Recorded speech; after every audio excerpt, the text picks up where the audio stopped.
Investigations is now recognized for 5 minutes. I thank you, Mr. Chairman. I thank the witnesses for appearing as well. And I am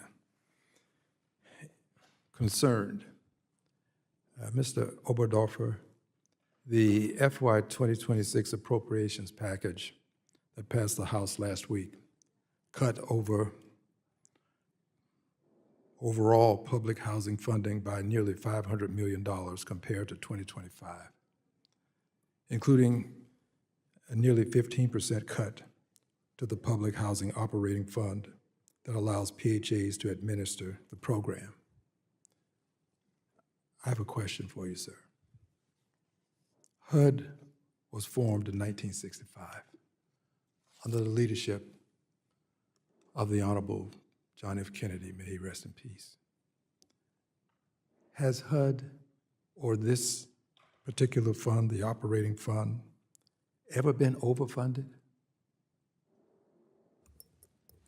Thank you for that question. When looking at historical levels for the operating fund, usually it's around 85 to 90% or so prorated, meaning that for every dollar an agency should get, it gets about 85 cents to $90. During the pandemic, there was one spot where it went higher than 100%, but that was also just because of the extenuating circumstances that came from that. So historically, no, that fund has never been funded at the amount that was determined necessary to be funded by the federal government. Is that a very polite way of saying it's never been overfunded? Yes. And let's move to another point in this. How has the lack of funding impacted the agency's ability to provide services and maintain properties? It's a great question, and I think I always think about it this way when I'm talking to folks about the challenges that come from the funding levels that have been seen by the public housing, both operating and capital fund. One, if you think about having an issue to your roof where you know you need to go in and fix that, but you don't have all of the money necessary to go in and do that, you can put a temporary fix on it to have it solved. That costs less, but we know it doesn't make the issue go away. In years' time, that's only going to increase the amount of costs to fix that issue. And I think we've seen that happen a lot at agencies who are working very hard to make sure those units are as safe as possible for their residents, but have to deal with the difficult reality that they are receiving 85 cents to every dollar that was determined by the federal government to help them with the day-to-day maintenance of those programs. And then with capital fund needs for larger modernization projects, we've seen the highest amount of funding for that at $3.2 billion, but there was a report that came out all the way back in 2010 that identified PHAs needed at least $3.4 billion per year to maintain all of their capital needs. 2010 dollars are very different from 2026 dollars, and even though we have seen the number of units decline in the public housing program, we've never seen those costs keep pace. So again, we're putting temporary fixes on things to make sure those units are safe, but adequate and full funding is necessary to make sure that agencies are able to adequately maintain those properties so that we don't run into additional issues down the line.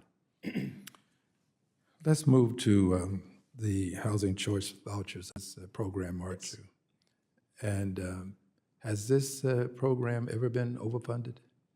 So with the Housing Choice Voucher Program, there are two accounts. There's the housing assistance payments, which is the rent that goes to tenants. Typically, we see that at close to full funding, but I would want to point out the second account, which is the Housing Choice Voucher administrative fee.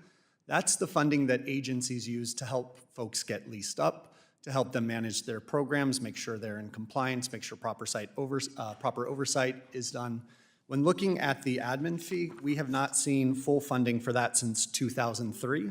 And in fact, in the fiscal year 26 bill that just passed, it would put it at about 82 cents for every dollar that the administrative fee formula determines agencies would need to run their voucher programs.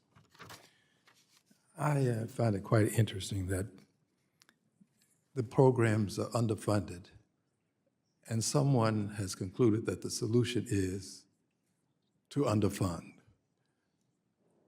Programs need additional funds, then get them, but then the solution becomes, well, let's cut the programs, let's cut the funds. Well, I don't comprehend the logic. I yield back. Gentleman yields. Gentleman from Nebraska, Mr. Flood, the Chair of the Subcommittee on Housing and Insurance, is now recognized for 5 minutes. Thank you, Mr. Chairman. For